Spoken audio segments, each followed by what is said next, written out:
si os parece, vamos a tratar 4 temas en esta sesión. Por un lado, evidentemente tenemos que explicar qué es la gestión del cambio, en concreto en relación a los proyectos digitales, cómo se hace que ese cambio pues, permita la emergencia de una cultura digital sana en el entorno laboral en el que vaya a desarrollar vuestra actividad, sobre todo para la capacidad de transformación organizacional que se supone que vais a cometer en relación a vuestras tareas y en relación a todos los compañeros y compañeras con los que vais a trabajar en entorno laboral de las administraciones públicas de la provincia de Valladolid. Y vamos a meter un tercer punto que os voy a hablar de los laboratorios de innovación pública, porque son importantes y para que tengáis conocimiento previo de lo que es un laboratorio de innovación pública y cómo esto lo podéis llevar a cabo en vuestro entorno en los próximos meses, años, lo que perdura el plan estratégico que tenéis que acometer desde el punto de vista de la Diputación de Valladolid. Aquí, evidentemente, vamos a hacer un breve aterrizaje de qué va esto, os pondré en relación de algunos proyectos que están en marcha en España y os comentaré alguno que conozco de primera mano porque, aparte de ser director de innovación de un centro tecnológico en Granada, soy investigador asociado del Media Lab de la Universidad de Granada y en el Media Lab desarrollamos muchísimos proyectos de ciudadanía digital y de innovación pública, precisamente poniendo en marcha Living Labs o laboratorios de innovación social y ciudadana. Por ejemplo, en concreto ahora estamos desarrollando uno con la Diputación de Granada que se llama Impronta. Por lo tanto, lo que quiero es que tengáis como una foto fija de cuál es el escenario actual, para qué sirven, por qué son necesarios. Lo pondré en relación con otro tipo de proyectos que están ahora mismo funcionando a nivel nacional, de los cuales se pueden obtener financiación, para que empecéis a pensar cómo traccionar todo lo que vamos a hablar a continuación en los seminarios del miércoles, jueves y viernes, para que en esa sesión presencial, si os parece, tiremos por este lado. Pero ya os digo que ahí espero un poco de feedback en la sesión del viernes para que me digáis cómo lo veis vosotros y vosotras. Y por último, evidentemente, con qué herramientas podemos trabajar en la gestión del trabajo digital y el trabajo en equipo, herramientas que la mayoría vamos a intentar que sean open source, open, de colaboración abierta, para permitir una innovación abierta en los entornos donde operéis. Así que, si os parece, vamos a comenzar a desarrollar los contenidos de este seminario. Y lo primero, evidentemente, es preguntarnos qué es esto de la gestión del cambio en proyectos digitales. Vale. Lo primero que tenemos que tener en cuenta es que tenemos que definir qué es esto de la gestión del cambio y cómo la gestión del cambio impacta en la gestión de los proyectos tecnológicos. Mirad, la gestión del cambio se ha convertido, digamos, como en algo rutinario desde el punto de vista, y por favor entendedme lo que quiero decirlo entre comillas, desde el punto de vista de la gestión gradual que tiene que tener cualquier organización en cualquier entorno, independientemente del nivel de digitalización que quiera acometer, con el fin de modernizar, flexibilizar y hacer más resiliente su estructura de cara a los procesos y procedimientos que utiliza para ser más operativa. Evidentemente, hoy no hay organización, no hay entidad que no pueda permitirse el lujo, o que mejor dicho, que pueda permitirse el lujo de no hacerlo desde la perspectiva de la digitalización. Por lo tanto, la forma en cómo se entendía hace 25 años la gestión del cambio, en un momento en el que todavía la digitalización no era tan fuerte como la tenemos hoy en día, pues evidentemente en ese cambio cultural tenemos que hacer especial hincapié en cómo transformar las estructuras que tenemos en un momento dado a través de una cultura empresarial, en este caso institucional, que viene dada a lo largo de un montón de personas que llevan trabajando a lo largo del tiempo en los entornos institucionales donde trabajan. Os recuerdo que ayer ya hablábamos de que hay una cierta tendencia en todas las organizaciones a hacer las cosas porque se hacen así, así me lo enseñaron y así lo vamos a hacer. Y luego tenemos otro problema, que es la escasa documentación del sistema de gestión procedimental mediante el cual hacemos determinadas cosas, porque tiramos mucho del boca a oreja y del el ver lo que otro hizo antes que nosotros cuando llegamos a un sitio. Bien, hoy en día esto es prácticamente suicida. Y es suicida porque el nivel que tenemos ahora de interacción con los entornos operativos a través de las herramientas digitales de las que disponemos, es enormemente ineficaz proceder de ese punto de vista. Por lo tanto, lo primero que tenemos que ver es cómo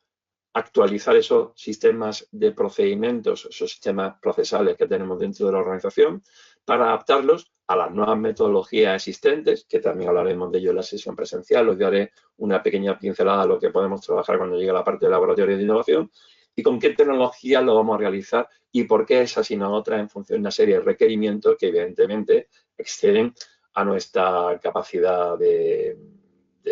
posibilidades, porque siempre vamos a tener limitaciones desde el punto de vista de estructuras de costes, presupuestarias, de capacidades personal, ya no solamente por el número de personas que trabajan, sino por las capacidades que estas personas tienen en el entorno operativo en el que realizan esos procedimientos. Y todo esto, como veis, forma un nivel multicapa en el que, evidentemente, las estructuras de cambio son difíciles de hacer. O sea, hay que ser sincero, cuando uno se embarca en una transformación cultural de una entidad, independientemente de lo moderna o antigua que ésta sea, vais a tener reactancias dentro de la propia organización. Unas son muy proactivas, esas reactancias por parte de gente que no quiere cambiar porque ve que se le puede modificar su entorno operativo o su capacidad de influencia en el entorno de la entidad. Y por otro lado, vais a tener otras que son reactivas, que tienen que ver con los miedos, las pocas aptitudes que puede tener una persona para proceder a ese cambio si no se le dan herramientas para provocar ese cambio, y sobre todo porque hay una cuestión que nunca os tenéis que olvidar cuando estamos en un proceso de cambio cultural. Un cambio cultural de una organización implica modificar nuestras pautas de cara a hacer cosas que nos saquen de eso que se llama zona de confort, que no otra que la zona de certidumbre donde nos gusta habitar a la mayoría de las personas. Ya yo, a mis alumnos de máster en la Universidad de Granada, en el máster de desarrollo de software, cuando vamos a hacer cosas que tienen que ver con ciberseguridad y este tipo de cuestiones, siempre les digo que hay que tener en cuenta que hay dos cosas que son muy vagas en el universo. Una son los electrones, pero los electrones cuando saltan de un átomo es porque viene otra partícula, les pega un golpe y saltan de un átomo a otro. Y a veces son tan vagos que de hecho dejan de ser un electrón porque siempre emiten otro tipo de partículas. No voy a entrar en qué tipo de partículas emite un electrón en función del impacto que tiene otra parte, pero es tan vago que se convierte en otra cosa, ¿sí? Porque ya no quiere ni seguir siendo lo que es. Y lo siguiente que es vago en la estructura del universo es el cerebro humano. El cerebro humano funciona a base de certidumbre. Al cerebro humano lo que le gusta es tener claro lo que va a pasar mañana. Y aunque haya personas que sean más proactivas que otras al cambio, aunque las muy proactivas también tienen el problema de que vivir en la certidumbre, vivir en lo que ya sabemos o esperamos para el día siguiente, es mucho más fácil desde el punto de vista evolutivo que no hacerlo de otra forma. ¿Por qué os cuento este peñazo? Os cuento este ladrillazo porque ese es uno de los grandes problemas que tenemos que tener en cuenta a la hora de operar cambios en una estructura organizacional que tiene una cultura de la que devienen una serie de procedimientos que ya vienen aprendidos y, por lo tanto, eso va a ser un problema permanente con el que vamos a tener que luchar. Y digo, vamos a tener que luchar. Vamos a tener que luchar incluso las personas más proactivas, porque en un momento en el que tú inicias un proceso de cambio, de transformación digital, te vas a dar cuenta de que va a haber momentos en los que va a decaer tu ganas de hacerlo, tu motivación, porque va a ver que a lo mejor en el resto del entorno operativo en el que tienes que desarrollar ese proyecto no hay esas ganas. Bien, ahí, como todo en la vida, está estudiado, etiquetado. Vamos aquí a utilizar un sistema que se llama ADCAR, que es el más conocido en la gestión del cambio, que se basa en es un pentágono de 5 lados, aunque aquí veis un hexágono para ponerlo de ADCAR, que en la capacidad que tenemos de modificar determinadas tendencias que encontramos a lo largo del ámbito organizacional, somos capaces de modificar el entorno. Lo primero, evidentemente, para trabajar en un entorno de cambio organizacional es tener la capacidad volitiva de decir yo quiero cambiar. Por lo tanto, esa voluntad del cambio no solamente es operativa desde el punto de vista de la propia estructura que toma una decisión, que puede ser política o puede ser organizacional desde el punto de vista del nivel técnico, porque se nota que nos ha quedado desfasado y tenemos que hacer algo por cambiar. Por lo tanto, esa parte volitiva, sin ella no se da el primer paso de decidir, oye, esto no puede seguir así, tenemos que hacer algo para poder reactualizarnos en relación a las tendencias que observamos en la sociedad, en las tendencias que observamos en un montón de campos que no solamente tienen que ver con la forma que consumimos, la forma que evidentemente compramos, sino la forma en cómo las empresas se relacionan unas con otras, con los clientes. Es decir, hay muchos canales en los que vamos a ver determinados procesos y procedimientos que cambian a lo largo del tiempo gracias a esa digitalización y que si os dais cuenta, hoy en día esa curva ya no es así, sino que es una curva casi asintótica porque vamos a velocidades muy grandes y casi de escala logarítmica, gracias a la velocidad que infiere, la aceleración que infieren los nuevos cambios tecnológicos. Luego tendríamos la siguiente cuestión, que es el entendimiento. ¿Vale? Entendimiento significa que no vamos a hacer el cambio por hacerlo. Es que hemos encontrado una serie de motivaciones, una serie de objetivos que hacen que sea necesario hacer ese cambio. Y siempre hay que tener en cuenta que cuando uno decide hacer un cambio es porque entiende que el entorno operativo en el que está trabajando no es el que debiera ser. Y por lo tanto, vemos esa necesidad de hacerlo. Y también hay que tener en cuenta que viendo esa necesidad de hacerlo, también tenemos que hacernos la pregunta de ¿asumimos riesgos si no hacemos ese cambio? Es decir, ¿qué pasaría si nos quedáramos de la misma forma que estamos trabajando? Esa pregunta normalmente es la espoleta con la que salta la necesidad de hacer el cambio. Es decir, no solamente el miedo a haberte rezagado, sino el miedo a que en un momento determinado tu departamento, tu área se quede totalmente al pairo de lo que están haciendo otra área dentro de tu propia organización. Y por lo tanto tenemos que ser conscientes de que en ese momento hemos de tomar esa decisión porque entendemos que eso es lo que debemos de hacer para, en el caso de una institución pública, prestar un mejor servicio público, es decir, mejorar la eficiencia y la eficacia de la carta de servicios públicos que ofrecemos a la ciudadanía. Eso, evidentemente, es un paso muy grande. Y cuando se da ese paso muy grande, tenemos que ir al siguiente escalón, que es el refuerzo. El refuerzo necesita del apoyo, evidentemente, institucional y político para que en un momento determinado, cuando se decida hacer ese cambio, porque los cambios pueden ser, evidentemente, a nivel estratégico de institución, puede ser a nivel estratégico de un área, de un departamento, porque se va a poner en marcha un piloto. Yo siempre recomiendo que muchas veces tenemos esa tendencia de que cuando hay susto, porque normalmente el miedo al cambio viene primero porque hay un susto interno que entendemos que tenemos que pegar un salto estratégico y luego viene otro que tiene el siguiente, que una vez que ya tenemos un susto para el cambio estratégico, siempre solemos pensar a lo grande. Empezamos a hablar de definir planes estratégicos que están bien, pero que para que estos funcionen y en un entorno de cambio como el que estamos propiciando con nuevas herramientas digitales, una tecnificación mayor, con la opción de nuevas aptitudes, eso necesita de algo tan sencillo y tan grande como poner en marcha acciones piloto que a través del ensayo y error seamos capaces de determinar si lo que estamos haciendo lo estamos haciendo bien o no. Por lo tanto, el refuerzo es esencial a la hora de retener el cambio, porque si nos avanzamos, si nos abalanzamos, perdón, quería decir abalanzamos, hacia un proyecto estratégico global sin haber hecho la parte pedagógica previa, haber preguntado a toda la gente a nivel interno qué es lo que esperan, qué es lo que quieren, qué es lo que necesitan para hacer ese cambio y no pilotamos acciones concretas en las que se vean resultados directamente observables por la mayoría del entorno, es decir, con KPIs medibles, que todo el mundo vea y dice, jolín, pues por haber hecho esto, fíjate cómo hemos avanzado y el ahorro de tiempo o dinero que estamos teniendo en la mejora de la eficacia del servicio público que prestamos. Eso es lo que permite, evidentemente, que podamos hacer que los escalones de la transformación digital se produzcan de una forma constante que nos permita en un momento determinado hacer ese cambio, que es una evolución, aunque yo también hablaba ayer que más que una evolución, muchas veces tenemos que pensar en la revolución. Y luego tenemos que ir hacia algo que es muy, muy necesario. Para provocar un cambio efectivo y certero, no solamente hace falta el refuerzo, es decir, por qué vamos a hacer esto, por qué entendemos que hemos de hacerlo y por qué estamos haciéndolo, sino necesitamos habilidades. Vosotros sois un ejemplo de esta parte de la gestión del cambio, que es reforzar con conocimientos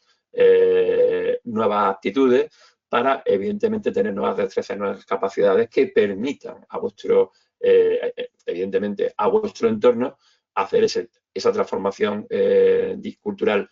digitalizada, dirigida por una serie de agentes, como sois vosotros y vosotras, que permitan hacerlo. Y finalmente, evidentemente, tenéis que tener en cuenta que esto genera conocimiento, no solamente un conocimiento individual que tenéis que retener para generar esas nuevas habilidades, esas nuevas capacidades con las que vais a trabajar en los entornos del cambio, sino que tenéis que compartir ese conocimiento, evidentemente, durante y después del cambio. Es decir, que esas habilidades pedagógicas que habéis tenido, esa capacitación que estáis teniendo, tenéis que ser evangelizadores de ese cambio en el entorno operativo en el que esté desarrollando vuestra actividad. Si no es así, va a ser muy difícil que se pueda llevar una operativa de cambio cultural en un entorno. Mirar, un cambio cultural exige que la inmensa mayoría de la organización entienda que es necesario, entienda que tiene que hacer un esfuerzo proactivo para cambiar y que entienda que ese esfuerzo, esa curva de aprendizaje que se le va a exigir, tiene luego un rendimiento neto en su mejora de su puesto de trabajo. Si no existen esos tres elementos que acabo de citar, es muy difícil que podamos definir una gestión del cambio eficaz que nos lleve hacia el nuevo océano. Cuando digo nuevo océano, nuevos mares que descubrir desde el punto de vista de decir, ¿cómo estamos haciendo esto de esta forma? Si, fíjate, haciéndolo de esta, estamos consiguiendo una mayor implicación en nuestras políticas, en el entorno, de una mayor calidad de la carta de servicios que ofrecemos en el entorno ciudadano al que nos debemos, ¿vale? Por lo tanto, en la gestión del cambio, como habéis visto, no se hace porque hay que hacerla. O sea, se trata de un proceso reflexivo colaborativo en el cual, a través de la co-creación, a ser posible, del entorno en el que se opera, llegamos a deducciones sobre cómo o qué debemos de cambiar. Evidentemente, un primer análisis de una gestión del cambio no significa que ese sea el cambio como se tiene que hacer hasta las últimas consecuencias. La gestión del cambio es un proceso holístico que en un momento determinado tenéis que tener un feedback constante, no solamente lo que estáis haciendo vosotros desde el punto de vista operativo, sino también en relación con quien estáis gestionando ese cambio. Y por lo tanto, lo que sí tenemos que tener en cuenta es que hay una serie de cuestiones que tenemos que tener en nuestra guía de ruta, que es temas que ayudan a sensibilizar la tasa de éxito de esa gestión del cambio. Y mirad, hay 4 cosas que hay que recordar permanentemente cuando uno comienza a trabajar desde este punto de vista. Primero, si tú implica a más gente en el entorno operativo del cambio, es decir, empiezas a convencer, empiezas a tener gente más proactiva, haces, digamos, esa evangelización de forma entendible, que no es meter tecnología por meterla, evidentemente estás aumentando la probabilidad de éxito del proyecto. Es decir, estás haciendo que en un momento determinado la gente entienda que esto es una oportunidad. Si la gente entiende una oportunidad, evidentemente, a pesar de la curva de esfuerzo, la curva de aprendizaje que va a hacer falta, si la gente asume que el reto que tenemos por delante es una mejora de las condiciones laborales y de la capacidad que vamos a tener de llegar a la ciudadanía, evidentemente eso reduce los niveles de resistencia y del estrés del empleado. Volvemos que el estrés del empleado público en relación a la gestión del cambio cultural vía digitalización obedece básicamente a 2 factores. Primero, el famoso virgencica, que me quede como estoy, y segundo, el miedo que tenemos a la incertidumbre. Y la incertidumbre viene ahora dada porque hay una amenaza latente que todo el mundo estamos empezando a oír, sobre todo en el momento en el que estamos viviendo, y es que la inteligencia artificial va a sustituir a muchos puestos de trabajo. Si antes meter tecnología sin que hubiera IA ya era complejo porque había gente que se asustaba, ahora este momento que estamos viviendo con el tema de la IA está introduciendo un factor que nos lo estamos encontrando en consultoría, que hace que la gente pueda ser más reacia al principio. Se reduce la resistencia y el estrés del empleado cuando se le muestra a la gente que el hecho de asumir herramientas, por ejemplo, de inteligencia artificial, nos pueden conducir a una interfaz humano-máquina que nos permita mejorar en nuestras capacidades laborales, de lo cual hablaré evidentemente en la sesión del miércoles de mañana. Luego, evidentemente, cuando uno entra en un momento de gestión del cambio mediante tecnologías, obviamente lo que hace es que tú ya eres proactivo al ir introduciendo nuevas capas tecnológicas en el entorno donde trabajas. Y cuando hablamos de capas tecnológicas, nos referimos a herramientas, procedimientos, nuevas estructuras tecnológicas que están por venir y algunas que están en una fase de convergencia una con otras, de lo cual también hablaré en la sesión de mañana. Y iréis viendo cómo eso, evidentemente, va teniendo un encaje complejo, evidentemente, pero que nos va permitiendo que en esa curva de aprendizaje la gente aminore el nivel de ansiedad y aminore también el nivel de reactancia. Y por último, evidentemente, maximiza el retorno de la inversión. Aquí, en el caso de una administración pública, no hablamos de ROI, sino lo que hablamos es de, evidentemente, gestionar más eficazmente los escasos recursos económicos de los que dispone cualquier organización pública y, a su vez, maximiza las capacidades inherentes que tiene cualquier empleado público en relación al puesto de trabajo que desempeña. De lo cual hablaré de esto cuando lleguemos al tema del gobierno abierto de la sesión del jueves, en relación sobre todo al quinto plan de gobierno abierto, ¿vale? Por lo tanto, lo que tenemos que tener en cuenta es que no podemos hacer un proyecto a la antigua, tal como siempre nos avisa Gartner. No podemos hablar de gestión descendente. La gestión del cambio actual mediante usos tecnológicos no puede ser una clásica visión top-down, es decir, la toma la dirección y luego se le va diciendo, hay que hacer esto, y va bajando. Eso ya no funciona. No funciona porque por mucho que alguien tenga una decisión de qué ha de hacerse, si no hay todo lo que he dicho antes,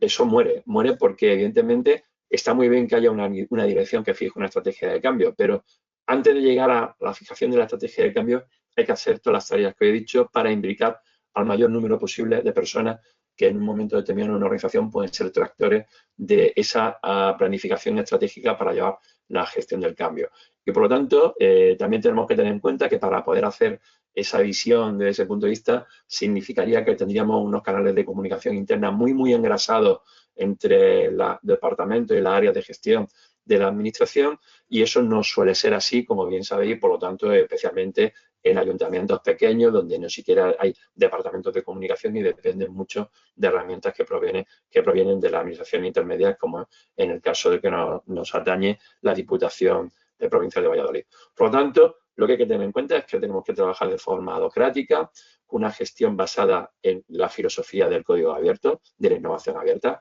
y por lo tanto, la única forma de que podemos hacer esta gestión del cambio es co-creando entre todos los actores que participamos en la gestión del mismo. Y evidentemente,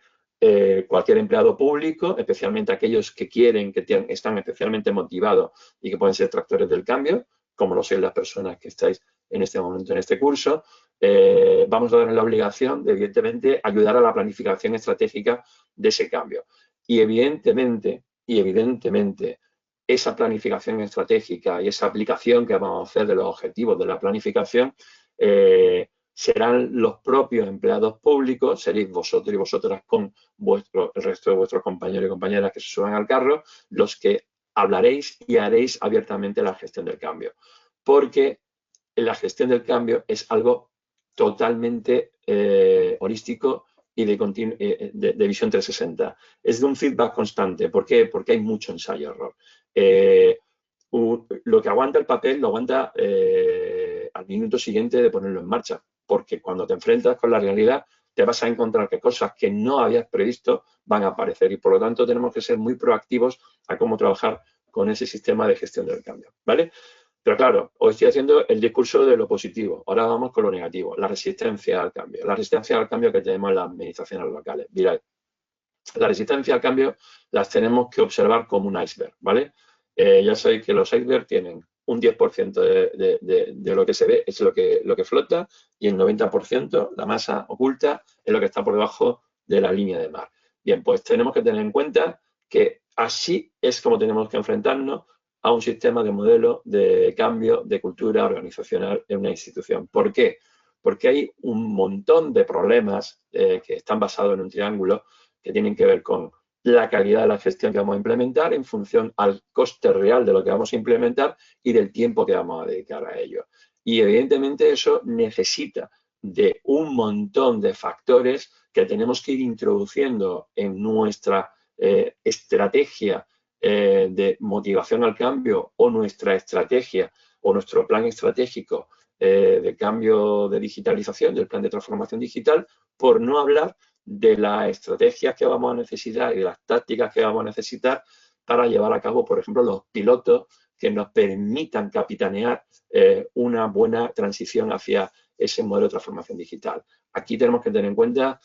cuestiones como el expertise, es decir, de cuál es el punto de partida que tenemos, es decir, qué sabemos hacer, cómo lo hacemos y si lo estamos haciendo bien en función de las capacidades que tenemos. Ese es el primer análisis que tenemos que hacer. Luego tenemos que ver la parte factual de todo esto, es decir, con qué hechos de partida empezamos a trabajar, es decir, haciendo un análisis de lo que hemos hecho por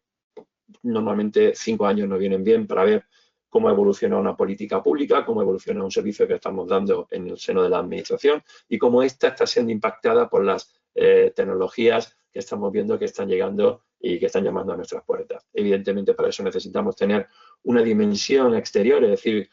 oler el ecosistema con el que interactuamos, es decir, todos los actores con los que vamos a interactuar y cuál es el territorio y el nivel sectorial de lo que tenemos y, evidentemente, utilizar principios de lógica racional que nos dé una conciencia clara del entorno operativo en el que estamos. Pero luego, por la parte de abajo, la que no vemos, que incluso nos pasa a nosotros mismos cuando estamos implicados en un proceso de cambio y de transformación cultural, en relación, además, a todos los operadores que vamos a tener alrededor nuestra, que esos operadores pueden ser físicos o jurídicos, evidentemente, hay una serie de cuestiones que tenemos que tener en cuenta. Y hay 4 puntos clave que quiero destacar en este punto de vista. Lo primero, siempre vamos a partir de una cultura organizacional arraigada en el seno de una administración pública. Es decir, algo que entendemos como cultura de organización, aunque no haya ningún documento que hable de cultura de organización. La cultura organizacional puede ser un procedimiento que se va haciendo así de toda la vida, un tema que se hace en recursos humanos per se, porque doña Victoria, que lleva 32 años en el servicio de que es jefa de área, lo impuso así hace 32 años y se sigue haciendo así porque doña Victoria dijo que hace 32 años empezábamos a hacerlo así y, como os podéis hacer una idea, hace 32 años estamos hablando de finales del siglo pasado. Fijaros si han cambiado las cosas desde entonces hasta nuestro día. Bien, pues eso son cuestiones que están inherentes a la hora de la modificación de las transformaciones culturales. Luego está lo siguiente, si a doña Victoria se le combina que tiene que cambiar, pues doña Victoria va a ser una de las principales víctimas de esto porque va a tener miedo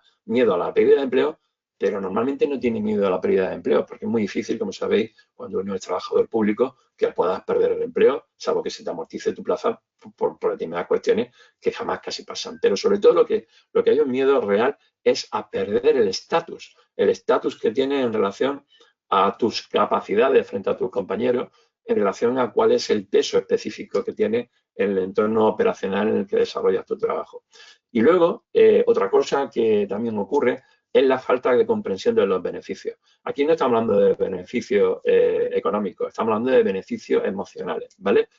Si tú no tienes claro el por qué vas a hacer el cambio organizacional al que tu administración te está diciendo que tenemos que operar, si no se te ha explicado el por qué y cómo afectar en relación a tu puesto de trabajo, lo normal es que esa reactancia esté ya no solamente hecha, sino que además la vas a consolidar. Y por lo tanto, eso va a ser imposible de cambiar en relación al último punto clave, que es la comodidad con los procesos existentes. Volvemos a que el cerebro es muy vago. Y como el cerebro es muy vago, si he aprendido a hacer una cosa, por favor no me saque de mi cotidianidad, porque yo estoy muy contento haciendo lo que hago, porque vengo a las 8, hago lo que tengo que hacer, y luego me voy a mi casa y me olvido de todo lo demás. Esto es una de las cuestiones que tenemos que romper y tal. Y por lo tanto, hay que tener en cuenta que vamos a tener que trabajar siempre con 2 rocas que están muy asimiladas en la capa del subconsciente de colectivo que tenemos en una organización, que es cómo vamos a gestionar las percepciones del entorno que hay en relación a la cultura y las creencias que están muy asentadas en función a cómo se han ido haciendo las cosas. Una de las preguntas que más vais a oír cuando empecéis un proceso de cambio, de transformación digital es pero ¿por qué vamos a cambiar esto si funciona? Es curioso que se dice si funciona cuando incluso la persona que lo dice es consciente de que a lo mejor no está funcionando como debería. Y esto tiene que ver también con la gestión del poder interno que hay en relación a cómo se reparten las estructuras sociales que se crean en relación a las capacidades que tiene cada cual, en relación a las potestas que tiene en función de lo que dice su RPT en el puesto que ocupa en la administración y evidentemente la ejecución de las políticas que se deciden evidentemente por el rango político de las personas electas en cada administración. Eso tiene choques que de no haber un alineamiento entre la gestión del poder y de las políticas. Y cuando digo del poder, no pensé en el poder del alcalde o alcaldesa o de los concejales, pensar en el poder que tienen determinados profesionales dentro de la estructura institucional de la organización. Está hablando de funcionarios de alto nivel o funcionarios que llevan toda la vida y que tienen un respeto por parte de sus compañeros y compañeras. Y eso muchas veces choca en el ambiente que estamos haciendo. Por lo tanto, aquí operamos con KPIs que son muy difíciles de determinar, que son la capa emocional que tenemos todas las personas, que eso forma parte de un inconsciente, que es una capa muy inmaterial en relación a cómo trabajamos y operamos las personas las unas con las otras, y donde hay un tema que es muy, muy necesario para trabajar, que es el tema de la perspectiva del sentido común, la necesidad de tener habilidades sociales que provoquen esa gestión del cambio. Y por lo tanto, de ese punto de vista, tenéis que tener en cuenta que va a haber siempre una dicotomía entre la gente que van a ser gestores del cambio, los promotores, frente a los que se oponen directamente a esa gestión del cambio. Y por lo tanto, en esa dicotomía positivo-negativo, tendremos que trabajar diariamente en relación a las necesidades que vamos a detectar en los entornos operativos en los que trabajamos, ¿vale? Y luego tenemos que tener en cuenta que existen otro tipo de cuestiones que son las brechas digitales con las que vamos a tener que trabajar y obviamente una realidad lacerante que son las limitaciones presupuestarias.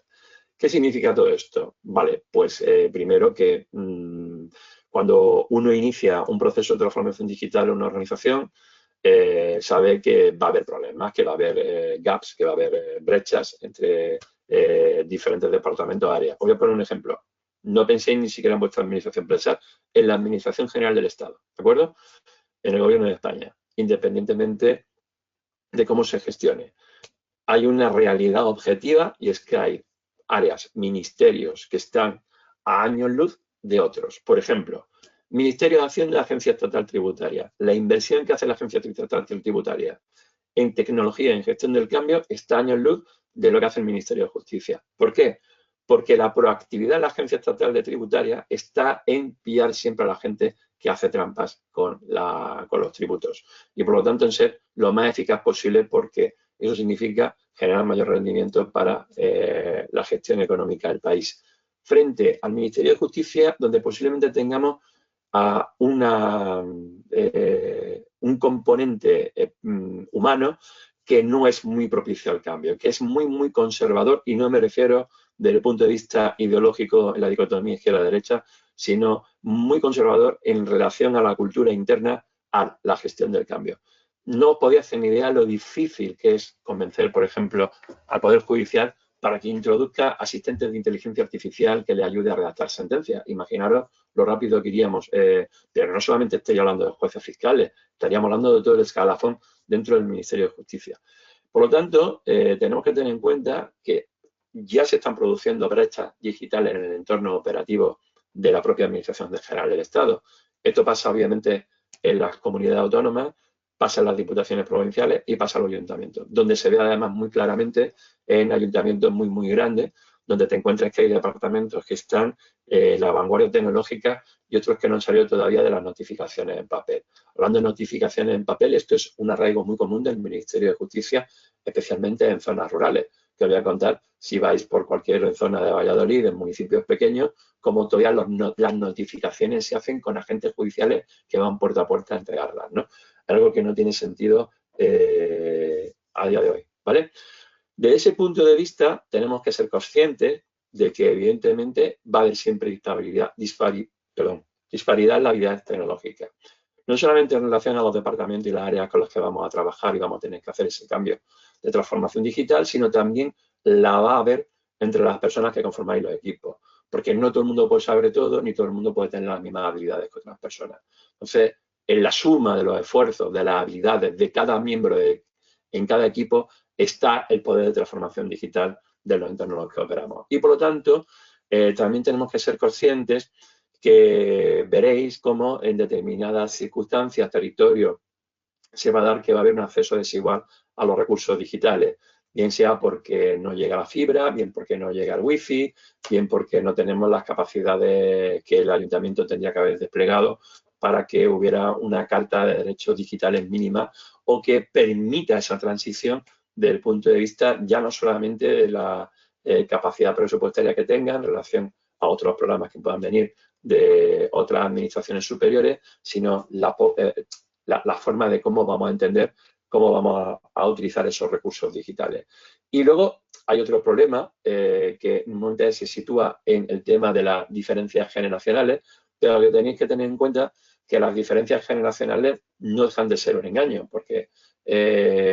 aquí la proactividad o la actitud no la da la edad. Se dice que la generación Z es la generación digital por antonomasia porque han nacido con el teléfono móvil, pero yo que trabajo en un centro tecnológico diré que son de los menos formados en temas digitales. ¿Por qué? Porque tú a un Z le das un móvil y lo único que hace es activarlo y hacer así con el dedo y tal y pulsar por todos los sitios. Si tú le pones a un Z que te haga, que te instale un driver de una impresora, primero te dirá que es una impresora, segundo que es un driver y tercero cómo pongo en funcionamiento esto. Es decir, vamos a quitarnos los anteojos con los que vemos a cada generación, porque hay generaciones que están en los 60, los 50, los 40 muy motivados y gente con 20, 30 años que creyéndose muy digitalizados, luego tienen un montón de problemas a entender. Lo que hay que hacer es intentar implicar al mayor número de gente posible con el mayor número de habilidades posible para que podamos tener grupos que estén más o menos cohesionados y que tengan una capacidad de llegada en las políticas que vayamos a desarrollar o en los cambios que vayamos a gestionar de forma lógica y que evidentemente sea de forma proactiva. Y luego, evidentemente, tenemos también el problema de las limitaciones presupuestarias, que eso es otro problema con el que tenemos que tener en cuenta. Evidentemente, hay que ser consciente de que siempre vamos a tener restricciones en inversión tecnológica, especialmente en el ámbito de las administraciones locales y en concreto de las menores de 20.000 habitantes, ya no digo las menores de 1.000 habitantes, y por lo tanto esto va a ser un problema con el que vamos a tener que estar trabajando desde el principio, ¿de acuerdo? ¿Cómo podemos luchar contra esto? Siendo proactivos en el pilotaje de proyectos, pidiendo financiación a través de proyectos como por ejemplo este Interreg, pero que podríamos hacerlo a través de proyectos que se canalicen a través de la Comunidad Autónoma de Castilla y León o a través del Gobierno de España, con toda la panoplia de posibilidades que existen para poder financiar proyectos pilotos, por no hablar luego de asociarse con otras entidades a nivel territorial y sectorial para acceder a fondos europeos. Por lo tanto, eso es una posibilidad con la que vamos a tener que trabajar, pero que la limitación presupuestaria no sea siempre, digamos, la excusa mediante la cual no vamos a hacer la transformación digital de la administración. Evidentemente no vamos a poder utilizar ordenadores cuánticos de IBM, perdona la exageración que os diga, pero hay un montón de posibilidades tecnológicas low cost, incluso algunas gratuitas, que nos podrían permitir comenzar esa transición. Y esto se une con otra parte en la que la Administración General del Estado lleva poniendo ya el acento en los últimos 3, 4 años, sobre todo después de la pandemia, que tiene que ver con la dificultad para atraer al talento especializado. Veréis, el alto nivel de tecnificación que estamos teniendo en nuestra sociedad nos está llevando a que en un momento determinado necesitamos gente de diferentes ópticas y que permita eso que normalmente llamamos la multidisciplinaridad de los equipos e incluso provocar proyectos interdisciplinares. ¿Qué significa esto? Significa que la administración pública necesita de la incorporación de talento que tenga que ver con el talento tecnológico. El único problema que tiene la administración pública aquí es que la mayoría de la gente que hace una carrera tecnológica, una ingeniería, una física, una matemática, el último que se plantea a día de hoy es hacer una oposición porque sabe que en el sector privado va a ganar muchísimo dinero y además ahora mismo la tasa de desempleo es cero. O sea, no hay forma de encontrar ni informáticos, ni ingenieros, ni arquitectos, digo arquitectos de sistemas, ni desarrolladores, ni matemáticos, ni estadísticos, porque conforme van saliendo de la carrera se van incorporando en el mundo de las empresas, sobre todo del sector TIC y en un montón de sectores como el fintech, el de la banca. Claro, eso significa que es muy difícil. Ya es difícil encontrar gente que cuando termina la carrera quiera hacer un máster o hacer un doctorado. Créeme que sé de lo que hablo porque me cuesta encontrar talento para incorporarlo a mi centro y le pasa a la mayoría de los centros de investigación y centros tecnológicos que conozco. No digo ya estar 3, 4 años preparando una oposición para presentarse a una plaza donde te pueden mandar a cualquier sitio donde no tienes libertad de elección y además donde vas a ganar menos que en el sector privado. Por lo tanto, esto es un problema lacerante que tiene la administración pública y que realmente la única forma que de momento vemos en proyectos que se han sacado desde el punto de vista del Ministerio de Administraciones Públicas, especialmente la Dirección General de Gobernanza Pública, es fomentar en la medida de lo posible, mientras esta incorporación se produce paulatinamente a las diferentes administraciones, es fomentar la colaboración público-privada, lo cual no significa una externalización de los servicios, sino fomentar esa colaboración público-privada para que las administraciones no se queden al pairo de la revolución tecnológica que tenemos en ciernes. Y, por lo tanto, como tenemos estas limitaciones presupuestarias, se trata de hacer algo tan racional como priorizar los proyectos en función de las necesidades que vayamos detectando. Es decir, pilotar, hacer pilotos concretos, pequeños, medibles, traceables, escalables, interoperables con el resto de mi organización y, por lo tanto, en ese sentido, lo que podemos hacer con mejor sentido común para poder llevar a cabo las necesidades operativas que tenemos desde el punto de vista de la transformación digital. Estefanía, ¿tenemos alguna pregunta? ¿Está todo bien? ¿No hay dudas? ¿Alguien quiere preguntar algo? De momento vamos, perfecto, nadie tiene ninguna duda, así que Paco, lo estás explicando fenomenal. Hoy me alegro que nadie tenga ninguna duda, porque yo cada vez que explico estas cosas me salen a mi duda de cuando me pongo yo a hacer también procesos de transformación organizacional. Bueno, Pero pues bueno, invitamos a los mira, asistentes a que si tienen alguna pregunta, por favor, nos la dejen por en el favor, chat y yo te las transfiero, ¿vale, por Paco? favor. Bien, genial, Estefanía. Muchas gracias. Pues sigamos. Mirad, vamos a pasar a hablar de cómo vamos a fomentar una cultura digital inclusiva y colaborativa, ¿vale? Construir una cultura digital inclusiva, y cuando digo inclusiva no penséis en la inclusividad desde el punto de vista de las personas que tienen capacidades diferentes. No me refiero a ese tipo de inclusividad. La inclusividad aquí se refiere a que tiene que ser una transformación que tiene que estar hecha para todos y para todas sin dejar a nadie atrás, ¿vale? Por eso hablamos de fomento inclusivo y colaborativo. ¿Por qué? Porque para que sea inclusivo tenemos que hacer que la co-creación, la forma en cómo cooperemos y trabajamos todos con todas, sea una realidad. Y ojo, que ya sé lo que estáis pensando alguno y alguna. Y dice, sí, Paco, eso está muy bien de meter al 100%. Al 100% no lo voy a meter nunca, jamás, porque siempre va a haber gente que va por saco, siempre hay gente que es rarita, siempre hay gente que no entiende nunca lo que dice.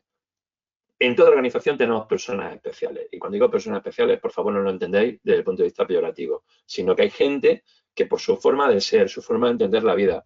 pues no están en esto. Entonces, como no están en esto, no los esperéis. O sea, no se puede hacer las cosas al 100% con la gente. Ahora, el problema que tiene es que si tienes 7 personas y 4 son así y 3 somos más proactivos, pues sí tenemos un problema.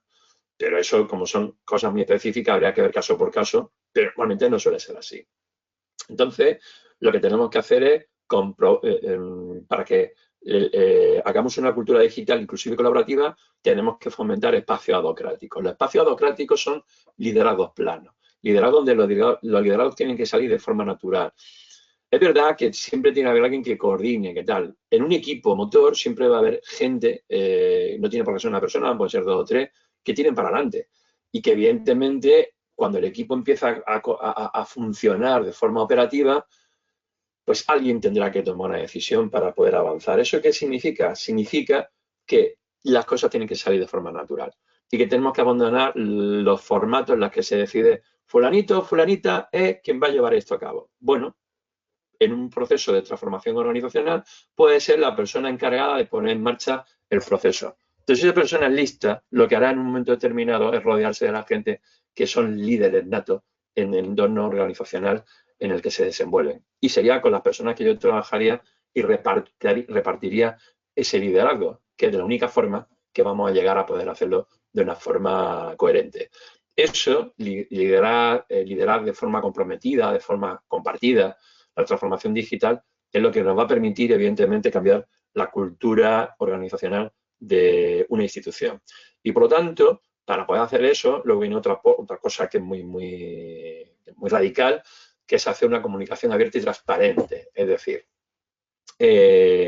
tenemos que ser muy sinceros sobre qué significa hacer este cambio. A nadie se le puede decir que esto es para mejorar tu vida, no sé cuánto, sin decirle que va a tener algún tipo de sacrificio. Ojo, sacrificio. Es una palabra que a lo mejor suena muy fuerte, pero evidentemente todo cambio exige una curva de aprendizaje para poder llevarlo a cabo. Sin esa curva de aprendizaje, esto que estamos hablando es imposible. Nada es gratis, nada es a coste cero de esfuerzo, nada en nuestra vida es así. Por lo tanto, una transformación organizacional exige dejarte plumas, exige desplumarte, dejarte trozos de piel y jirones a lo largo de ese proceso. Y eso hay que decirlo claramente desde el principio. Ahora, no es lo mismo cuando lo haces individualmente solo, sino cuando lo haces rodeado de un equipo en el cual te va a ver rodeado de gente que te va a apoyar en un momento determinado en el que tú te puedes encontrar perdido. Eso tiene que quedar muy claro desde el principio en los procesos de transformación organizacional. Por lo tanto, la comunicación abierta y transparente significa que no se van a crear silos de información entre los cuales unos van a ser los que van a quedar bien y los otros van a ser los que van a quedar mal. Porque si no funciona todo como tiene que funcionar en el seno de la organización de que estamos hablando, al final el fallo será colectivo y no habrá ningún mérito que ponerse por parte de nadie que intente capitalizar esa capacidad meritoria de ponerse la medalla frente al tercero, en este caso normalmente frente a las autoridades políticas, que son los que luego tienen la potestad de vender los cambios que se han hecho dentro de la organización, obviamente. Luego tenemos que tener en cuenta que para que esto funcione tiene una participación efectiva a todos los niveles. ¿Qué significa? Que no vale con que haya un nivel de dirección que decide se hacen así, se hacen así las cosas. No, no. Aquí hay que implicar hasta la última persona que se encarga de abrir la última puerta del ayuntamiento y que evidentemente tiene una conexión directa con la ciudadanía. Estas personas son mucho más importantes de lo que nos creemos a la hora, porque detectan y huelen el entorno antes de lo que las personas que están sentadas en los puestos de decisión sobre la transformación digital que se está produciendo, entre otras cosas porque suelen ser las orejas más activas que tenemos en un entorno operacional. Y por lo tanto, por eso tenemos que tener en cuenta a todos los niveles de la organización, hacer los cambios organizacionales de la transformación digital, que la transformación digital nos obliga. Y otra cosa que hay que hacer es reconocer y celebrar con todos y todas los que participan en un proceso de transformación digital, cualquier logro digital, cualquier logro de cambio que tenemos entre nosotros. Mirad, el modelo de transformación digital que tenéis, ese gráfico que tenéis, evidentemente lo estáis viendo desde la perspectiva de los negocios. Y como digo, normalmente se utiliza la perspectiva de los negocios, pero los negocios lo que tienen siempre en cuenta es el ROI. Es decir, ¿qué voy a ganar con todo esto? ¿Qué es lo que vamos a ganar con un modelo de transformación digital en una administración pública? Mejorar el clima de trabajo, mejorar la Carta de Derechos y Deberes, Carta de Derechos y Servicios de la Ciudadanía y operar mejor desde el punto de vista de la gestión del gasto y algo muy, muy importante, que es mejorar la calidad del puesto de trabajo de cada una de las personas que trabajan en una administración para hacerlo en un entorno más agradable y más operativo, para que se sientan más integrados en el entorno en el que desarrollan su trabajo y descargarlos de tareas que no tienen sentido a día de hoy gracias a las capacidades tecnológicas de las que disponemos para poder trabajar en un entorno que podemos definir como más agradable. Por lo tanto, el modelo de negocio aquí que tenemos no deja de ser otro que la carta de servicios que ofrecemos a la ciudadanía y que, por lo tanto, la dirección tiene que tener clara, la dirección política, qué es, cuál es esa carta y con qué procedimiento y proceso lo hacemos. En función de eso, existen 4 factores que tenemos que ir modulando, que son cómo vamos a comunicar internamente para hacer mejor nuestro trabajo y cómo vamos a comunicar externamente, el marketing político y el marketing institucional que es necesario para decir que la ciudadanía tiene tiene a su disposición una nueva serie de servicios. Y luego, evidentemente, tenemos que tener en cuenta a nivel interno cuál es el nivel transdepartamental que tenemos en función de la organización de procesos que hemos hecho nuevas según los procedimientos que hemos detectado. Eso devengará de una nueva cultura organizacional en relación a las habilidades, los conocimientos y la nueva gobernanza que tendremos de la gestión de los procesos y que creará nuevos hábitos y costumbres. Todo eso es lo que centra la nueva cultura organizacional en relación al nuevo sistema de proceso y organización que tenemos y de la gestión de la comunicación interna que hemos hecho el proceso. Y luego, evidentemente, en el caso de las administraciones públicas, eso llamamos canales de venta, aquí no hay ninguna acción comercial. Aquí lo que ya tendríamos directamente son la medición de los KPIs que son el impacto que vamos a tener con las políticas públicas y los servicios públicos que despleguemos en el entorno operativo real de las personas que inciden, interaccionan con nuestra administración pública.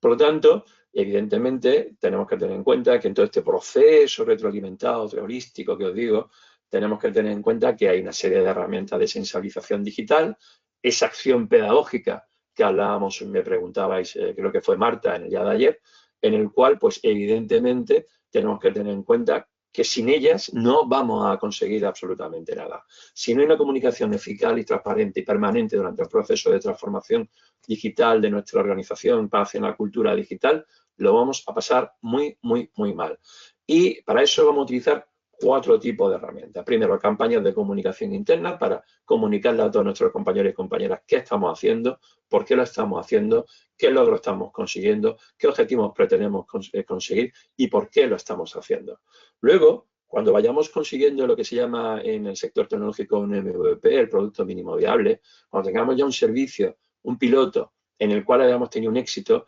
hay que hacer las demostraciones prácticas de esas tecnologías, lo que pueden provocar. No tienen que ser ya cambios directos hacia la ciudadanía, sino que se pueden ser cambios procedimentales y procesos para haber metido, por ejemplo, una herramienta de inteligencia artificial, bien sea un chatbot durante una campaña de un servicio público que se ofrece, por ejemplo, desde el área de servicios sociales, cultura o deporte, o porque en un momento determinado utilizamos algún tipo de herramienta que nos puede medir mejor el impacto de determinadas cuestiones que llevamos a la práctica en el día a día. Eso, evidentemente, se convierte en una historia de éxito. Y esa historia de éxito no solamente hay que contarla entre los compañeros que están en el departamento, hay que contarla a toda la organización y, evidentemente, hay que venderla hacia afuera. Y convertirlo en un caso de estudio que nos permita luego traccionar internamente para motivarnos aún más a ese cambio. Y, por lo tanto, no podemos olvidar que eso es una herramienta poderosa a la hora de sensibilización digital. Primero porque tiene un componente pedagógico interno brutal a la hora de enseñar a la gente y mostrar, ¿veis por qué estamos haciendo esto? Sino porque también tiene otro esfuerzo pedagógico que tiene en un caso de estudio, que es hacer campañas con la ciudadanía para decirle gracias al feedback que nos habéis dado en relación a lo que estábamos haciendo, hemos cambiado hacia este modelo y ahora que hemos cambiado y estamos en esta fase de cambio, queremos que nos digáis si lo que estamos haciendo está bien o veis que podemos mejorar algo. Vuelvo a la necesidad de ver siempre estos procesos como una orientación 360, como un proceso holístico que realimenta a todos los actores que están envueltos en esta necesidad de cambio perenne que tenemos en la sociedad, porque va a ser un cambio perenne, tal como vamos viviendo el impacto de todas las tecnologías que nos van llegando día a día. Y luego hay otro proceso que podemos utilizar tanto a nivel interno, que es la gamificación de los procesos en el aprendizaje digital. Gamificar significa jugar, efectivamente. Jugar con los stakeholders, con todos los actores que intervienen en el proceso para, de una forma, digamos, divertida, poder utilizar sistemas que nos permitan tener una mayor capacidad de llegada, especialmente hacia el público al que nos vemos, que es la ciudadanía. Si gamificamos los procesos de aprendizaje digital, principalmente primero atraeremos a la gente más joven y posiblemente a la gente que se siente más desfasada con el tema de digitalización, que son la gente mayor de 65 años. De esto existe una amplia panoplia de posibilidades que tenemos en el mercado y que tenemos no solamente en el mercado, sino que ponen a disposición la mayoría de los laboratorios de innovación digital que existen en el mundo, dedicados al impacto social o al impacto público, y por lo tanto tenemos una capacidad, evidentemente, de cómo trabajar así. Tenéis que tener en cuenta que ya existen un montón de documentación sobre cómo va a ser o cuáles son los principios que va a tener el futuro empleado público, ¿vale? Siempre tenemos que tener en cuenta que cada vez vamos a tener entornos laborales cada vez más flexibles, que van a ser cada vez más customizados, van a estar hechos a la medida gracias a esa interfaz humano-máquina, especialmente por la interacción de la inteligencia artificial en el seno de cada uno de los puestos de trabajo. No existirá ya ningún empleado que no pueda desarrollar su trabajo sin la capacidad y necesidad de compartir información a todos los niveles.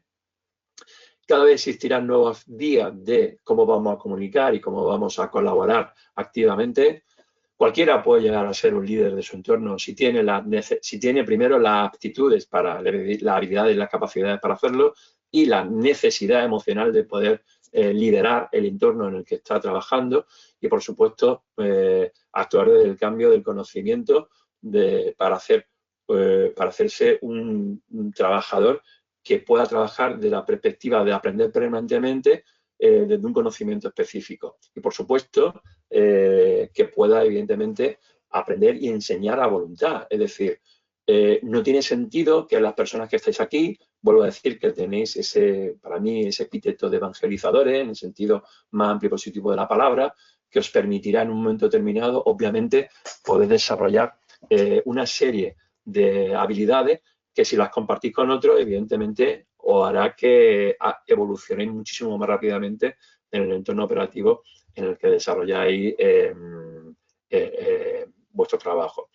Por lo tanto, esa parte pedagógica que aludíamos ayer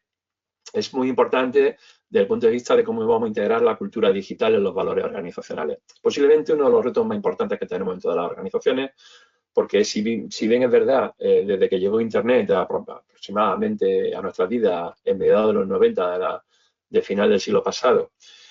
con la llegada del correo electrónico, los primeros chats que había en los chats en las habitaciones grupales, aquellas que había,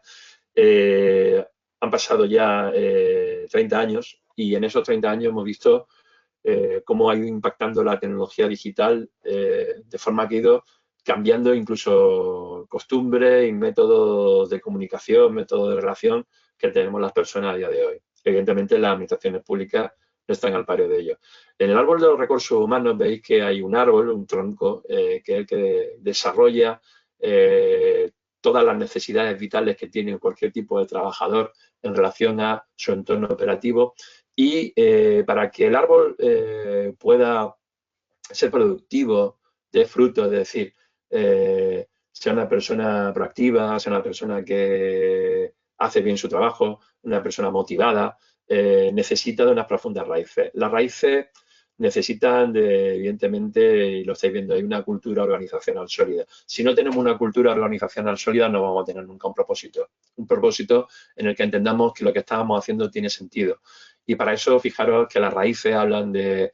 colaboración, cooperación, valores éticos, liderazgo efectivo, diversidad, inclusión, enfoque del bienestar de los empleados. Si no conseguimos eso en el proceso transformacional que estamos haciendo, difícilmente vamos a poder llevarlo a cabo. Por lo tanto, ¿cómo lo vamos a hacer? ¿Cómo vamos a integrar la cultura digital para crear esos valores organizacionales? Primero, pues con talleres interactivos de inversión digital, es decir, cuanto más herramientas se trasten a disposición en las medidas que tenemos, en las posibilidades que tenemos en cada organización, de que la gente trastee y vea cómo le puede cambiar con ejemplos concretos, pues evidentemente va a ser mucho más fácil. Las personas que estéis haciendo este curso, que sois agentes digitales, en algún momento tendréis que replicar esto con otras personas de otras administraciones con respecto a vuestra administración para hacer algo tan importante como es el mentoring digital. Es decir, ver la capacidad de que cada uno de vosotros os convertáis en ese evangelizador o en ese acompañante hacia la digitalización que permita ese cambio de valor organizacional hacia una transformación digital efectiva. Y aquí voy a decir una cosa que no lo he dicho todavía a la mañana de hoy y que ayer dije y voy a recalcar todos los días. Todos estos valores organizacionales basados en una digitalización efectiva del entorno operativo en el que desarrollamos nuestro trabajo tiene que ser siempre hecho desde un punto de vista netamente humanístico. Y pongo netamente humanístico, lo tenéis que ver, entre comillas, subrayado, con letras negritas, como queráis. ¿Por qué? Porque si perdemos la dimensión humanista de lo que estamos haciendo en el entorno organizacional, evidentemente nada de lo que vayamos a hacer con la tecnología nos va a funcionar. No podemos perder nunca de vista esa posibilidad. Por lo tanto, una de las primeras cosas que yo creo que tiene que hacer un agente digital de la Diputación de Valladolid es de crear embajadores digitales en cada departamento que os sirvan como puntos de anclaje para en un momento determinado desarrollar un entorno operativo eficaz que permita la transformación digital y llevar a cabo el plan estratégico que la Diputación de Valladolid se ha puesto para poder hacer la transformación digital del entorno. Y, evidentemente, en la evaluación de desempeño que tienen todos los trabajadores públicos, habrá que incluir competencias digitales con KPIs fácilmente medibles y que no sean inalcanzables para el grueso de la plantilla, para que incluso aquellos que son más reactivos, aquellos que tienen más problemas en asociar la tecnología como algo negativo, lo puedan llevar a cabo, ¿vale? Y, evidentemente, para eso necesitas plataformas de formación continua, como la que tenemos en este momento, y en los próximos años va a ser muy necesario en toda estructura que inicie un proceso de transformación digital al cambio, perdón, de transformación al cambio digital, que lo he dicho al revés, perdona por esa dislexia, pues tendremos que crear plataformas de e-learning personalizadas, ya lo tenéis en el entorno operativo de la Diputación de Valladolid, con lo cual ya tenéis una ventaja estratégica con el Moodle. Hay que hacer, hay que capacitar a la gente en el microaprendizaje y la formación just in time. La formación just in time es algo tan sencillo como tengo una necesidad operativa que ahora necesito porque hay una herramienta, pues rápidamente lo hago con 4 o 5 horas de esfuerzo, me pongo a ello y lo consigo. Y luego, una cosa que no podemos abandonar nunca es que no olvide que cuando uno tiene una nueva capacidad o habilidad, esa hay que explotarla y hay que exponenciarla y por lo tanto tendremos que crear comunidades de práctica digital para que la gente no se conforme solamente con hacer ese cambio, procedimiento de proceso que tengo, sino que vea luego las posibilidades que tiene incrementales en relación a lo que hacen otros compañeros y compañeras y de cómo la administración está trabajando con las nuevas tecnologías para que cuando venga algo nuevo no me pille otra vez como decir, pero si ya estaba haciendo esto, ¿cómo puede venir algo nuevo? Hay que empezar a introducir la necesidad de que estamos permanentemente en cambio y por lo tanto eso es necesario. Y por supuesto el hecho de que tengamos certificados en competencias digitales y los badges digitales. Los badges son reconocimientos que pueden permitir incluso la gamificación en el entorno de las comunidades de práctica digital que tengamos con las personas con las que trabajamos en un entorno operativo dentro de una administración pública. Y luego, una cosa en la medida que hay que tener en cuenta, en la medida de las posibilidades que nos permite, evidentemente, la RPT, es la rotación de puestos para la exposición a diferentes tecnologías para que la gente vaya teniendo una dimensión diferente de lo que se hace en diferentes escalas del proceso o en diferentes momentos de los departamentos en relación con las políticas públicas que se llevan a cabo como servicios públicos para la ciudadanía. Por lo tanto, como veis, volvemos a través de la retroalimentación. Siempre vamos a hablar que la evaluación que vamos a tener de los servicios van a exigir de una mejora continua, permanente, retroalimentada, con un aprendizaje y análisis avanzado, con esa visión holística que os decía. Y luego, evidentemente, tenemos que tener en cuenta que hay herramientas, especialmente las que tienen que ver las herramientas Lean o Six Sigma. Yo en la clase presencial que tendremos el miércoles que viene, la semana que viene, voy a utilizar 2 para que desde ahí podamos trabajar en la parte práctica que vamos a tener en el taller, que van a ser evidentemente el Design Thinking, que es una de las herramientas más prácticas, más efectivas que existen y que mejor resultados nos han dado. Y luego utilizaremos el modelo Canvas, no el de negocio, sino el modelo de Canvas institucional, que también lo veremos en un momento determinado, aunque también hablaré un poco de otras metodologías, como el doble diamante, el Lean Sigma, y algunas para que por lo menos las conozcáis y en un momento determinado podáis decidirlas. Y ahora, lo que queda de clase, que voy muy lento para lo que tengo, todo lo que tengo que deciros, os voy a explicar un poco de qué van los laboratorios de innovación digital. Mirad, en el programa España Digital 2026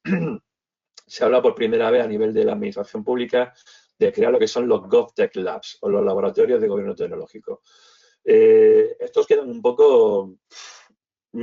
sobredimensionados por una administración pública local intermedia,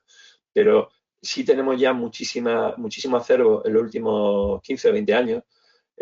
sobre todo en proyectos que se han lanzado por parte de universidades en relación con las administraciones públicas locales para desarrollar espacios, bien sean físicos o de interacción virtual o híbridos, para experimentar, co-crear y desarrollar soluciones tecnológicas innovadoras que mejoren los servicios públicos. Aquí utilizamos mucho procesos como la ciencia ciudadana o la colaboración efectiva interdepartamental o interinstitucional para llevar a cabo ese tipo de ideas o de incluso políticas que se puedan desarrollar o incluso de herramientas con las que puedes trabajar. ¿Esto qué hace? Fomentamos la colaboración desde el punto de vista de lo público de la cuádruple hélice, mejorando la calidad de la información y de la generación del conocimiento entre administraciones, ciudadanía, empresas y universidades. Ya sabéis que entre empresas y universidades suele haber una colaboración efectiva donde la ciudadanía se queda casi siempre en último lugar. La idea de meter un laboratorio de innovación digital es de darle muchísima importancia a la ciudadanía, especialmente en cualquier rol que quieran tener, ya sean asociaciones, ONG o cualquier tipo de entidad con la que queramos trabajar o podamos hacer las cosas. ¿Cuál es el propósito, por lo tanto, de un laboratorio de innovación digital desde el punto de vista ciudadano? Pues promover la transformación digital de las administraciones locales, que son las que se suelen quedar siempre más obsoletas en los primeros estadios de las transformaciones digitales y, sobre todo, resolver retos específicos que la ciudadanía detecta mediante el uso de tecnología y metodologías ágiles.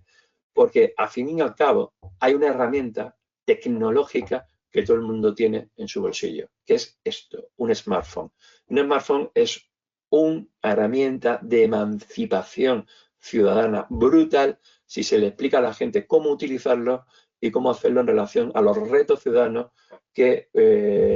normalmente se plantean por parte de la ciudadanía hacia la administración pública. Capitalizar una administración local, esos retos ciudadanos que hay en un entorno territorial concreto, a través de herramientas que podemos desarrollar cooperativamente y co-creativamente en el Laboratorio de Innovación Digital, es una de las razones por las que existen este tipo de laboratorios.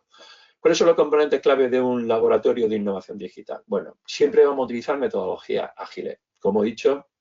utilizaremos Design Thinking. La primera parte del taller haré una breve exposición teórica de cómo se utiliza el Design Thinking o el Scrum. No lo vamos a utilizar porque el Scrum es para desarrollar herramientas digitales, o el Lean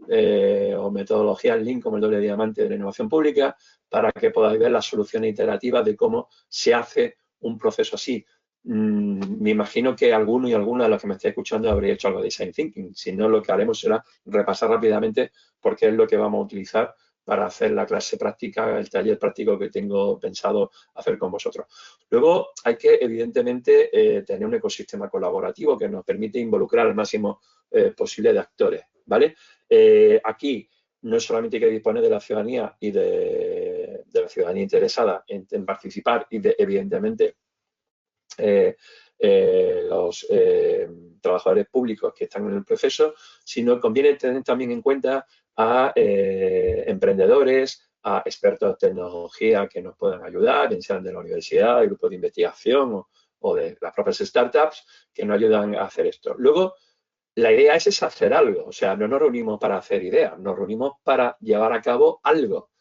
que va a tener un sentido práctico en el entorno donde lo vamos a explicar, y para eso utilizamos sistemas de prototipado rápido. Los prototipos no son siempre hardware, no son siempre cosas, pueden ser también software o pueden ser incluso instrumentos que llevar a cabo, instrumentos mentales con los que poder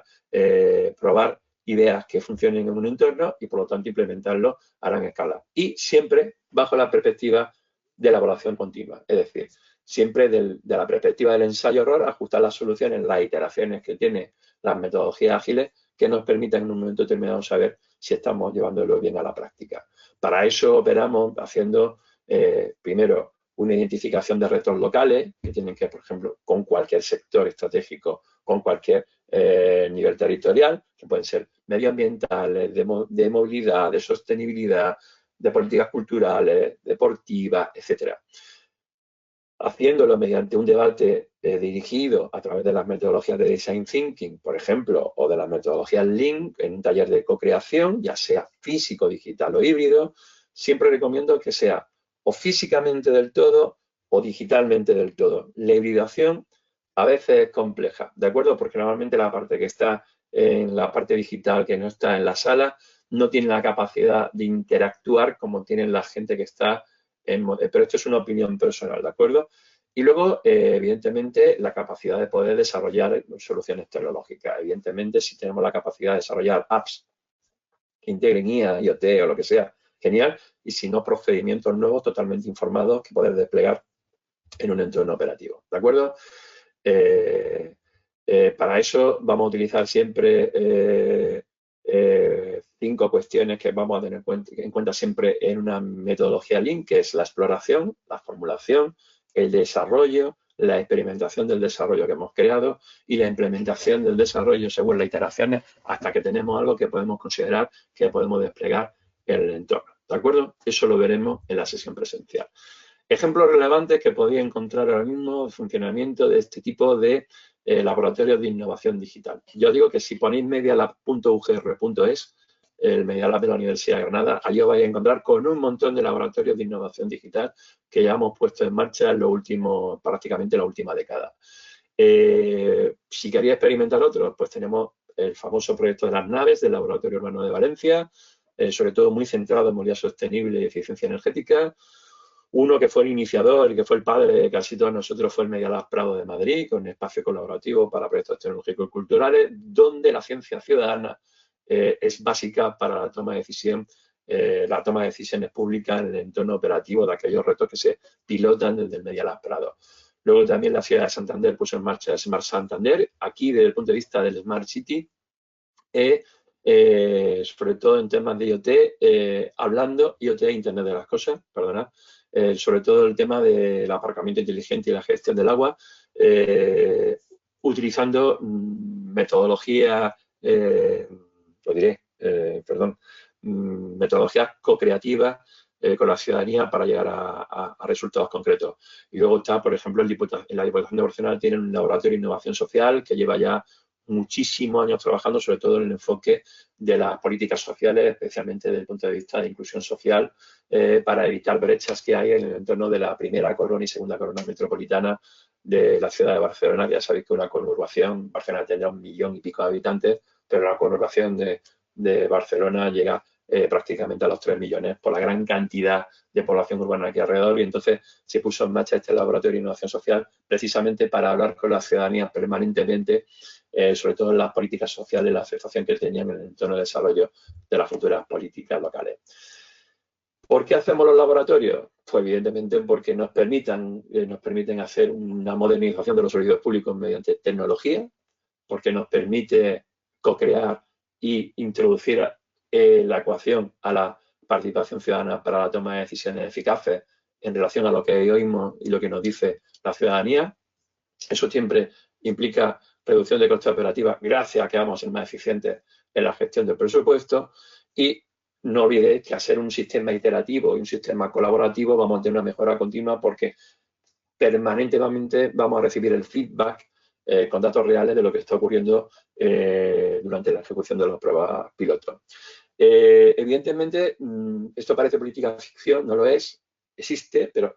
como todo lo bueno también tiene un reverso la moneda, que son los retos comunes en los que tenemos que desafiar cuando tenemos estos proyectos en marcha. Y es, obviamente, lo de siempre que ocurre en la administración pública, que eso es la falta de los recursos financieros. Siempre hay un problema de falta de recursos.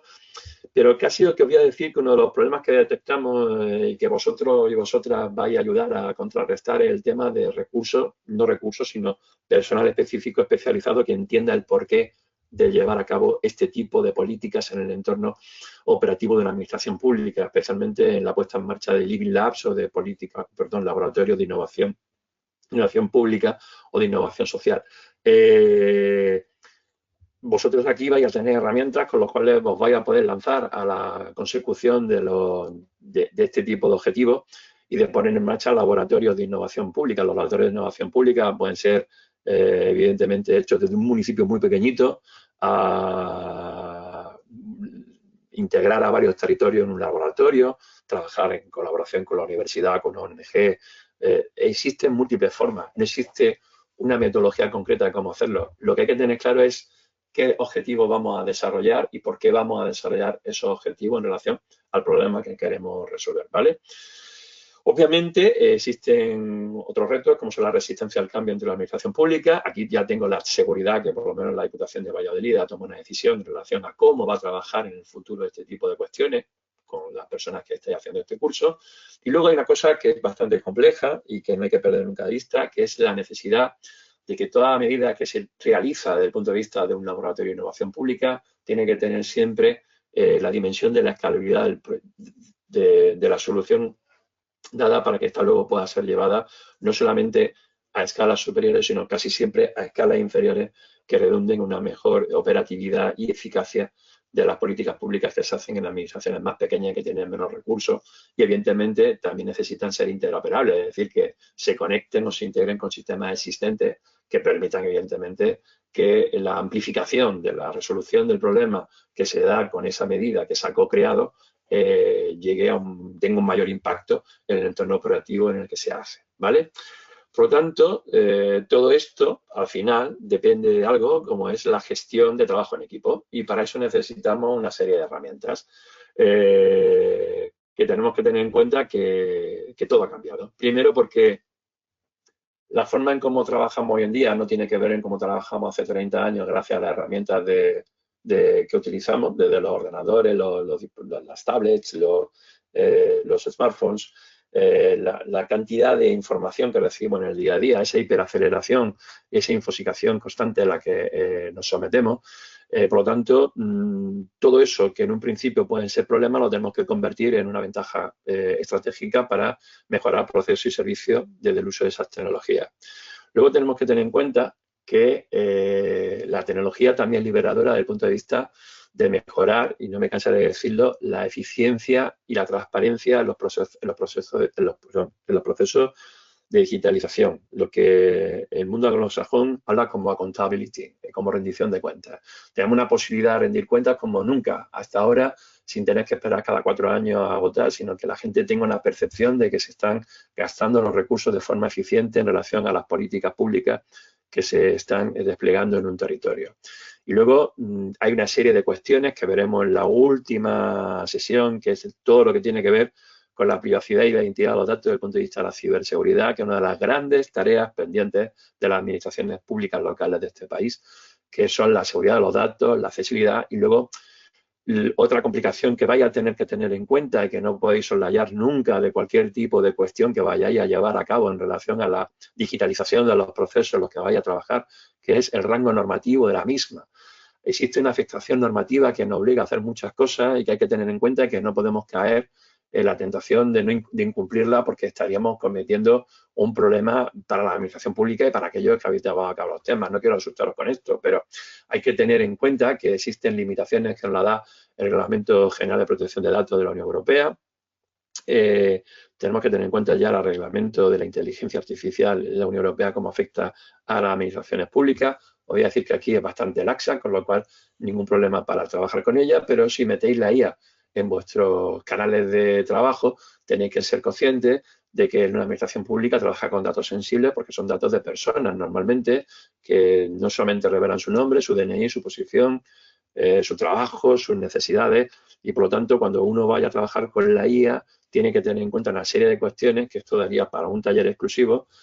sobre cómo trabajar con este tipo de tecnología y por lo tanto tenemos que pensar que ya el trabajo pasado, como se hacía, el trabajo en oficina, una escalera corporativa muy clara, donde a los empleados se les decía lo que había que hacer, donde la información era todo secreto. Hoy en día ya tenemos estructuras cada vez más planas, se puede trabajar de forma híbrida no presencial, todo lo podemos llevar a la nube, por lo tanto tenemos mucha descarga de la capacidad de poder operar en momentos determinados diferentes. Evidentemente tenemos capacidades de empoderar al empleado público como jamás habíamos tenido hasta la fecha para que las personas que sean más proactivas o tengan la capacidad de poder poner en marcha proyectos, las podamos empoderar para que lideren esos proyectos. Evidentemente podemos hacer flexibilización de horarios, de customización de los mismos. Es decir, estamos ante una posibilidad real de transformar culturalmente una organización.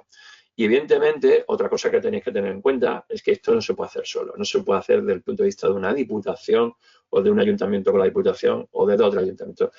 establecer redes colaborativas, de la forma que seamos capaces de utilizar todas estas herramientas que he estado hablando durante el recurso de esta sesión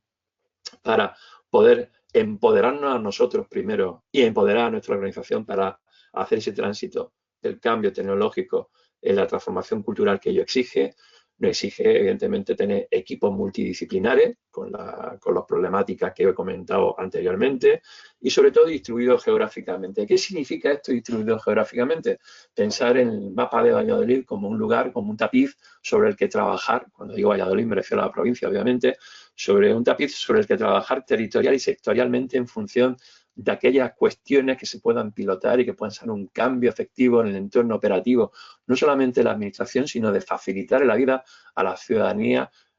a unos niveles que antes no teníamos previstos porque no habíamos hecho el pensamiento previo de cómo debíamos de realizar estas cuestiones. Luego tenemos que tener en cuenta que podemos gestionar ya la comunicación tanto asíncronamente como en tiempo real, sobre todo en tiempo real como a niveles nunca vistos hasta ahora en la historia de la civilización, y que tenemos una posibilidad de gestionarlo todo en plataformas digitales que nos permite tener un repositorio permanente y una conciencia permanente de lo que ha ido cambiando, lo que hemos ido cambiando, lo que estamos haciendo en función de cómo vamos teniendo el acceso a los datos para transformar el territorio. Y por lo tanto, todo esto nos implica tener una posibilidad de compartir un modelo cultural de conocimiento que nos lleve a mejores prácticas en el entorno operativo. Mirad, ese gráfico que tenía aquí delante es cómo está a alto nivel la red Hudson, que está conectada con Sara del Gobierno Vasco, donde meten ya una serie de capas que les permite trabajar directamente en conexión con las 3 diputaciones forales de Euskadi y con todos los municipios que integran tal. Todo esto que veis aquí tiene un sentido y es que los municipios al final tienen que estar interconectados en última instancia con la Unión Europea sin necesidad de tener interdependencia, que cualquier ciudadano de un municipio de Guipúzcoa, por poner ejemplo, os pongo el caso de Euskadi, porque para mí ahora mismo uno de los mejores que están en funcionamiento con esta red intermedia con la red SARA. En la medida que una comunidad autónoma sea capaz de crear una red con interdependencia con SARA y la Unión Europea, con sistemas de interoperabilidad y escalabilidad que lleguen sobre todo a la parte de abajo, a las diputaciones y los ayuntamientos, significará que lo estamos haciendo bien. Y evidentemente, para terminar, deciros que tenemos un montón ya de herramientas que tenemos a nuestra disposición, como nunca habíamos tenido, para gestionar proyectos como Trello, como Asana, Microsoft Planner. Tenemos herramientas colaborativas como Microsoft Teams, Slack, Mattermost. Tenemos un montón de proyectos que podemos gestionar en la nube, como SharePoint, Google Drive, OneDrive, etcétera, y para automatizar procesos en el seno de las administraciones, que exige una leve curva de aprendizaje, como Power Automate o Zapier, por poner algunos ejemplos, que todas tienen una ventaja, que son de libre acceso y rápido acceso. Y por lo tanto, en función de cómo vamos a trabajar con ellas, en un momento determinado podremos desarrollar y multiplicar nuestras capacidades operativas en los entornos de gestión que tenemos en relación a cómo debemos de desarrollar esa transformación digital de nuestro punto de trabajo. Por lo tanto, tenemos que tener en cuenta que hay que crear una serie de estrategias para una adopción exitosa que podemos resumir en 5 cuestiones. La evaluación de necesidades y la selección de las herramientas con las que vamos a hacer frente a esas necesidades, una planificación de implementación por fase, una formación y soporte continuo para los empleados, los que vosotros sois ya evangelizadores y creados, y os ruego que por favor tengáis en cuenta esa capacidad que tenéis para crear esos embajadores en los entornos de las administraciones locales con las que voy a trabajar, una monitorización y ajuste basado en el feedback constante de esa retroalimentación necesaria y con unas métricas de uso claras, con KPIs claros, y la promoción de esos campeones digitales en cada departamento, que pueden ser a principio embajadores, pero luego de repente hay embajadores que van bien y luego llegan y aparece el liderazgo que no teníamos ni previsto, porque estamos dando los pasos y la dirección adecuada para poder hacer la implementación de esas mejores soluciones, siguiendo un esquema tan básico como el de planificar, hacer, verificar, implementar, que es ese cuadro que tenéis ahí, y que si lo hacemos de una forma eficiente, conseguiremos que evidentemente podamos hacer una transformación digital efectiva en el seno de nuestras administraciones públicas. Y he llegado a las 10:30, lo he vuelto a clavar, no me lo puedo creer, Estefanía, porque creía que no llegaba.